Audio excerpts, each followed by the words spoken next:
As a political scientist who works at the intersection of politics, engineering, and climate science, I study how societies are going to make huge transformations needed to eliminate the emissions of the gases that cause global warming. We call that deep decarbonization because the most important of these gases is carbon dioxide, most of which comes from burning fossil fuels. It can seem easy to come up with clever schemes for solving climate change through more renewable power like solar and wind, or maybe more nuclear, or new kinds of power plants that capture pollution before it goes into the atmosphere. The engineering is certainly very interesting. Serious solutions, however, must be anchored in political realities.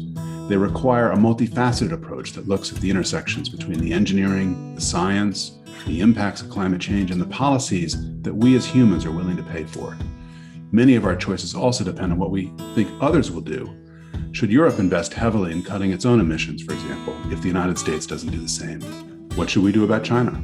It is this multifaceted approach that makes our conversation about climate change so interesting and unique. Leadership and action start with all of us, our communities, researchers, and innovators. Policy often has a role to play, but quite often policy is catching up to the facts on the ground that we create. That's how the global and global warming will get addressed.